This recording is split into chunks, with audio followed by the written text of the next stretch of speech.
இயேசு ஒரு கிரிமினல், அவர் சட்டத்துக்கு விரோதமாக வாழ்ந்தவர். சிலுவையில் அறைந்த இயேசுவை ஒருவன் விசுவாசிப்பானேயானால், சிலுவை பற்றிய உபதேசம் கெட்டு போகிறவர்களுக்கு பைத்தியமா இருக்கிறது, ரட்சிக்கப்படுகிற நமக்கோ அது தேவ பலனா இருக்கிறது. பவுல் இதெல்லாம் சொல்லிட்டு நெக்ஸ்ட் பிரீச்சிங்கை பற்றி பேசுறாரு. எது பிரீச்சிங், எது சுவிசேஷம், எது பிரசங்கம் அப்படின்னு சொன்னா, இன்னைக்கு சுவிசேஷம் எப்படி சொல்றாங்கன்னா, போய் உன்னை பத்தி சொல்லு, உன்னை கடவுள் எப்படி தெரிந்து கொண்டார்னு மக்களுக்கு போய் சொல்லு, எப்படி நீ அழைக்கப்பட்டன்னு சொல்லு, உன் வாழ்க்கையில நடந்த சில அனுபவத்தை மக்களுக்கு போய் சொல்லு. இதுதான் சுவிசேஷம் என்று ஜனங்கள் நம்புகிறார்கள். பட் ரியலி நீ கவனிச்சின்னு சொன்னா அது சுவிசேஷம் கிடையவே கிடையாது.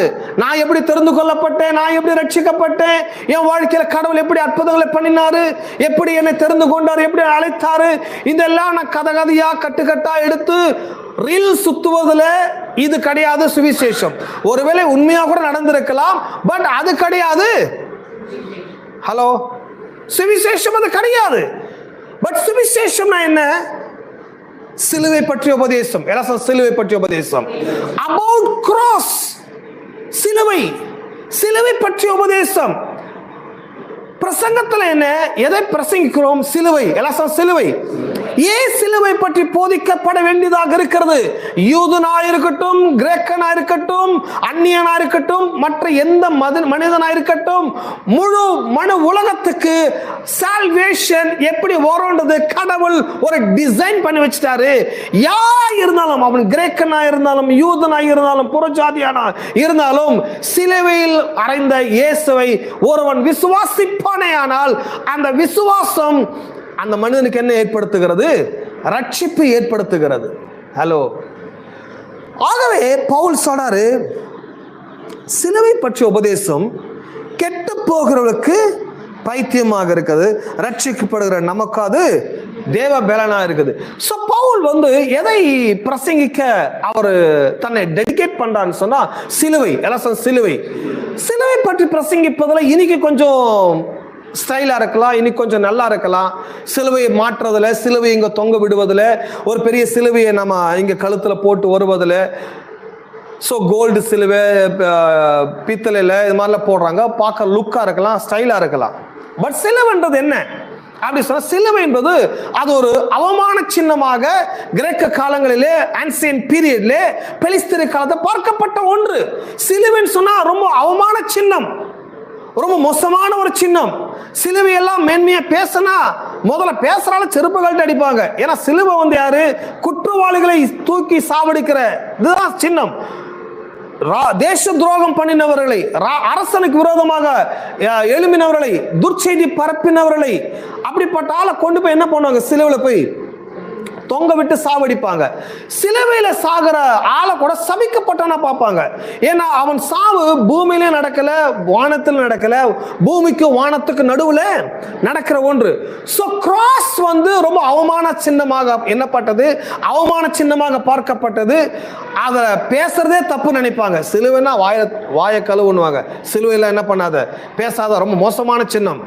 சோ பேசுறதே தப்பு நினைக்கும் போது அதுல அறையப்பட்ட ஆளை போய் பிரசங்கம் பண்றது அதை விட கேவலமா பார்க்கிற ஒரு காலங்கள். ரெண்டு, இதை நான் ஏற்கனவே சொல்லியிருக்கிறேன், இந்த புக் எழுதப்பட்ட பீரியடையே நான் கவனிக்கணும்னு சொன்னா AD 55, கிபி 55 காலகட்டத்தில் இந்த புஸ்தகம் எழுதப்பட்ட ஒன்று. ஸோ அன்றைக்கு இருக்கிற காலங்களில் கிரேக்க நாகரிகம் மிக பெரிய அளவில் வளர்ந்திருக்கிற ஒன்று. அலெக்சாண்டர் பீரியட் அப்பதான் முடிந்து கிரேக்கர்களுடைய காலங்கள் ஆட்சியில் நிறைவடைந்து ஒரு புதிய ஆட்சி துவங்கி இருக்கிற ஒரு காலம். ரோமர் ஆட்சி பிறந்திருக்கிறது. சோ ரோமர்களுடைய பீரியட், அப்ப ரோமரோட ஆட்சி பீரியடுக்கு அமலுக்கு அவர் 55 வருஷம் ஆகுது. சோ ரோமர்களுடைய ஆட்சிக்கு முன்னால கிரேக்கர்கள் ஆளுகை பண்ணிருக்கிறாங்க. எல்லாம் கிரேக்கர்கள், கிரேக்கர்கள். இந்த கிரேக்கர்கள் சொன்னா பைபிள்ல சில முக்கியமான ஒன்னு கிரேக்கர்கள், ரோமர்கள், யூதர்கள். அவ்வளவுதான். இந்த 3 பேர் ரொம்ப முக்கியமானவங்க. எல்லாம் கிரேக்கர்கள், ரோமர்கள், யூதர்கள்.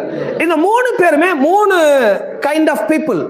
கிரேக்கர்கள் யார் அப்படின்னா பிலாசபர்ஸ், ரொம்ப தத்துவ மேதாவிகள், படித்தவர்கள், ரொம்ப உயர்ந்த எண்ணம் கொண்டவர்கள். சாக்ரட்டிஸ், அரிஸ்டாட்டில், இவங்கெல்லாம் அந்த கிரேக்க இனத்தை சார்ந்தவர், கிரேக்க நாட்டை சேர்ந்தவர்கள்.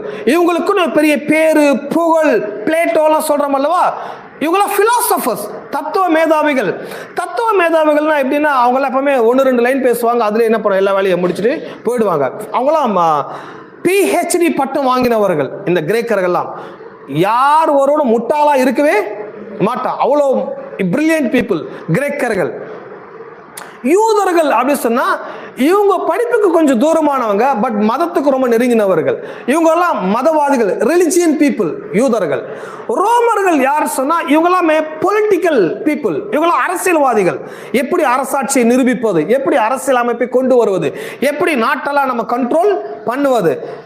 ஸோ இந்த 3 குரூப் பீப்புள் இருக்கிறாங்க. ஒன்று கிரேக்கர்கள், இன்னொன்று யூதர்கள், இன்னொன்று ரோமர்கள். சோ இப்ப என்ன சொல்ல வராரு பவுல், சிலுவை பற்றிய உபதேசம் கெட்டு போகிறவர்களுக்கு பைத்தியமாக இருக்கிறது, ரட்சிக்கப்படுகிற நமக்கும் தேவபலனா இருக்குது. இவரோட காலகட்டத்தில் கிரேக்கர்கள் பரவலா இருந்திருக்கிறார்கள். எல்லா இடத்திலும் கிரேக்க நாகரிகம் பரவலா இருக்குது. இவன் இந்த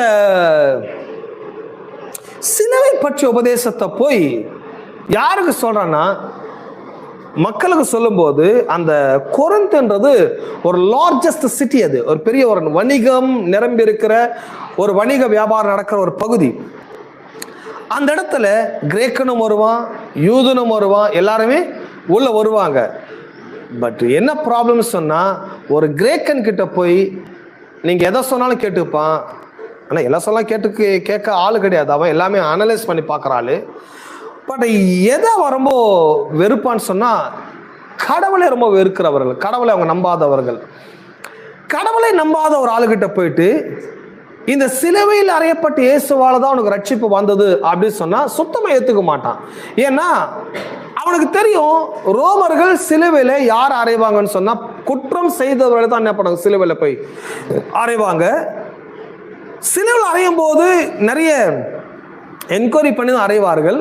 அப்படிப்பட்ட நேரத்தில் இயேசுவை விசாரித்து 1க்கு 10 முறை விசாரித்து எல்லா விசாரணையும் முடிந்த பிறகுதான் சிலுவையில் இயேசுவை கொன்றார்கள். இயேசுவை கொன்னது மட்டுமல்ல, இயேசு செத்து போனான்னு சர்டிஃபிகேட்டும் கொடுத்துட்டாங்க. இப்போ இவர் என்ன சொல்ல வர்றாரு பவுல், அந்த இயேசு தான் கடவுள்ன்றாரு. அவங்க சொல்றாங்க போயிட்டு வான்றாங்க. குற்றவாளியே குற்றம் பண்ணினவன சிலுவையில் அரைஞ்சிட்டாங்க. அறையப்பட்டவர் செத்துட்டாருன்னு ரோமர்கள் என்ன பண்ணாங்க, சர்டிஃபிகேட்டும் பிலாத்து கொடுத்தாச்சு. இவரை மனுஷனா ஏற்றுக்கொள்வது குற்றம். நீ அதை விட தாண்டி அட்வான்ஸா யாரை ஏற்றுக்கொள்ளுன்ற, இவரை கடவுளா ஏற்றுக்கொள்ளுன்ற. நீ சொல்ற கதையெல்லாம் வேற யாருக்காச்சும் என்ன பண்ணிக்கோ, போய் சொல்லிக்கோ. நீ சொல்ற கட்டுக்களை நம்ப போறது கிடையாது. யாரா படிக்காத முட்டாள் இருப்பாங்க, யாரா ஒன்றும் தெரியாத ஆள் இருப்பாங்க. இந்த குற்றவாளி தான் கடவுள் சொன்ன அவன் நம்புவான். பட் நாங்கள் நம்ப மாட்டோம். ஏன்னா அவருக்கு உண்மையாகவே கடவுளாக இருந்திருந்தாருன்னா ஒன்று அவரை தன்னைத்தானே என்ன பண்ணிருக்க வேணும், ரட்சித்து கொண்டு இருக்க வேண்டும். ஒரு கடவுளாக இருக்கிறவர்கள இவ்வளோ குற்றத்தை எப்படி சுமத்துவாங்க சார்? ஒரு குற்றம் தான் தப்புன்னு சொன்னா அவரை விசாரிச்ச எல்லா குற்றங்களும் எப்படி நிரூபிக்கப்பட்டு விட்டது? அப்போ அவர் ஒரு கிரிமினல். இயேசு ஒரு கிரிமினல். அவர் சட்டத்துக்கு விரோதமாக வாழ்ந்தவர். அவர் உண்மையான மனுஷன், ஒரு தேசத்தின் குடிமகனா இருக்கவே முடியாது. பட் அந்த கிரிமினலை வச்சு நீங்க என்ன பண்றீங்க, வியாபாரம் பண்றீங்க. ஸோ அவர் பேரை வச்சு நிறைய பேர் எழும்பி அவர் உயிரோட வந்துட்டாருன்னு சொல்லி மக்களை ஏமாத்துறீங்க அப்படின்னு சொல்லி எதை வேணா பிரசங்கித்திருக்கலாம். ஆனால் எதை பிரசங்கிப்பது ரொம்ப கஷ்டமா இருந்தது அந்த காலத்தில் அவங்களுக்குன்னா, சிலுவை பற்றி போதிப்பது ரொம்ப கஷ்டமா இருந்தது. இன்னைக்கு சிலுவை பற்றி பாடுறது ரொம்ப ஈஸியா இருக்குது, சிலுவை பற்றி பேசுறது ரொம்ப ஈஸியா இருக்குது. ஏன்னா இன்னைக்கு சிலுவைன்னு சொன்னா அது ஒரு காமனா மாறிடுச்சு. அது ஒன்றும் பெருசா ஒரு பயப்படுற அளவுக்குலாம் இன்னைக்கு கிடையவே கிடையாது. பட் அன்றைக்கு இருந்த காலகட்டத்தில் சிலுவை குற்றவாளிகளை, தேசத்துக்கு விரோதமாக வாழ்ந்ததை சாவடிக்கிற ஒரு கருவியாக பயன்படுத்தப்பட்ட ஒன்று. அந்த சிலுவையில் செத்தவர் தான் கடவுள்னு சொல்லி போதிக்கும் போது யாரும் ஏற்றுக்கொள்ளாத ஒரு காரியமாக இருந்தது. பட் பவுல் சொல்லுகிறாரு, அவ்வளவு அவமானங்கள் இருந்தாலும், அவ்வளவு நிந்தனைகள் இருந்தாலும் பவுல் எதை நிறுத்தலைன்னு சொன்னா, சிலுவை பற்றிய உபதேசத்தை பவுல் தன் வாழ்நாளில் நிறுத்தவே கிடையாது. ஏன்னா மக்களுக்கு ரட்சிப்பு வரணும் அப்படின்னு சொன்னா, பிரசங்கியார் எவ்வளவு கண்ணீர் விட்டாரு, எவ்வளவு ஜெபம் பண்ணினாரு, எவ்வளவு கதறினாரு, இதை வச்சு மக்களுக்கு ரட்சிப்பு வரப்போவது கிடையாது. சிலுவிலே கிறிஸ்துடைய பாடுகள், கிறிஸ்துடைய மரணம், கிறிஸ்துவுடைய அந்த அன்புதான் மனிதன் என்ன செய்கிறது, ரட்சிக்கிறது. ஆகவே கிறிஸ்துவை பற்றி போதிப்பதில் பவுல் நிறுத்தவே இல்லை. அவர் சொல்ற சிலுவை பற்றிய உபதேசம் கெட்டு போகிறவர்களுக்கு பைத்தியமாக இருக்கிறது. இதை ரிஜெக்ட் பண்றான், இதை ஏற்றுக்கொள்ள மறுக்கிறான், இதை நம்ப மறுக்கிறான். ஸோ அவனுக்கு நான் பண்ற பிரசங்கம் எப்படி சொன்னா பைத்தியமாக இருக்கிறது. பட் அதே நேரத்தில் இதை நம்பி ரட்சிக்கப்படுகிற ஒவ்வொரு மனுஷனுக்கு இது தேவ பலனாய் இருக்கிறது. எத்தனை பேர் சிலுவை நம்புகிறீர்கள்? எத்தனை பேர் சிலுவையிலே சிந்தின ரத்தத்தினால் நீங்கள் மீட்கப்பட்டீர்கள் என்று விசுவாசிக்கிறீர்கள்? எத்தனை பேர் அவருடைய காயத்தால் நீங்கள் ஏற்றுக்கொள்ளப்பட்டீர்கள், உங்கள் பாவங்கள் எல்லாம் சிலுவையில் மேல் சுமந்தப்பட்டாயிற்று என்று எத்தனை பேர் விசுவாசிக்கிறீர்கள்? ஸோ சிலுவை உங்கள் பாவங்கள் சுமந்து தீர்க்கப்பட்ட ஒன்று. சிலுவையில் சின்ன ரத்தம் உங்களை மீட்டெடுத்த ரத்தமாக இருக்கிறது. ஸோ சிலுவை தான் உங்கள் பாவங்கள் சுமந்தது, சிலுவை தான் உங்களை மீட்டெடுத்தது, ரட்சித்தது. ஸோ ஃபாதர் கிடையாது, பாஸ்டர் கிடையாது, வேற சபை கிடையாது. உங்கள் பாவங்கள் சுமந்தது யார்? ஆண்டவராகிய இயேசு கிறிஸ்து. ஸோ ஒரு காலத்துக்கு அப்புறம் ரோமன் கத்தோலிக்கில் ஒரு ஒரு ஒரு பேட்டர்ன் கொண்டு வந்துட்டாங்க. என்ன பேட்டர்ன் சொன்னா, அவங்களுடைய தப்பெல்லாம், அவங்களுடைய பாவங்கள் எல்லாம் ஃபாதர் கிட்ட என்ன பண்ணிடுறாங்க, அவங்க காதல போய் சொல்லுவாங்க. அது என்ன சொல்றாங்கன்னா, இந்த பாவத்தெல்லாம் அவர்கிட்ட ஒப்படைச்சாச்சு, அவர் சுமக்கிறாரு. நோ, ஃபாதர் சுமக்கிறது இல்லை, பாஸ்டர் சுமக்கிறது இல்லை, ரெவரண்ட் சுமக்கிறது இல்லை, பிஷப் சுமக்கிறது இல்லை. உங்கள் பாவங்கள் அனைத்தும் கல்வாரி சிலுவையில் இயேசு சுமக்கிறார். இயேசு ஒருவருக்கு மட்டும் உங்கள் பாவங்களை உங்கள் பாவங்கள் தெரியும். உங்களை ஏற்றுக்கொள்வதும் அவர்தான், உங்களை மன்னிப்பதும் அவர்தான், உங்களை ரட்சிப்பதும் அவர்தான். அப்ப இவங்கெல்லாம் யாரு? பிஷப் யாரு, டீக்கன் யாரு, ரெவரண்ட் யாரு, பாஸ்டர் யாரு, மற்ற போதகர் யாரு, சுவிசேஷ யாரு சொன்னா, ஜஸ்ட் இவங்கெல்லாம் கடவுளுடைய வார்த்தைகளை, வர்த்தமானங்களை, மக்களுக்கு செய்திகளை சென்ட் பண்ணுகிறவர்கள். ஜஸ்ட் பிரீச்சர்ஸ், ஜஸ்ட் மெசேஞ்சர், செய்திகளை கொடுக்கிறவர்கள். எத்தனை நம்புகிறீர்கள்? அப்போ பவுல் சொன்னாரு, சிலுவை பற்றி உபதேசம் கெட்டு போவர்களுக்கு பைத்தியமாகிறது, ரட்சிக்கப்படுகிற நமக்கு அது தேவ பலனா இருக்கிறது. அந்தபடி ஞானிகளுடைய ஞானத்தை நான் அழித்து புத்திசாலிகளுடைய புத்தியை அவமாக்குவேன் என்று எழுதியிருக்கிறது. ஒரு பெரிய ஒரு இதுல என்ன நடக்க சொன்ன, ஞானி அப்புறம் புத்திசாலி எல்லாம் சொன்ன, ஞானி புத்திசாலி. இந்த பிலாசபர்ஸ் PhD பட்டம் வாங்குறாங்கல்லவா, டாக்டரேட்லாம் வாங்குறாங்கல்லவா, அவங்களுடைய ஞானம் எல்லாம் டெஸ்ட்ராய் பண்ணப்படுது, அழிக்கப்படுது.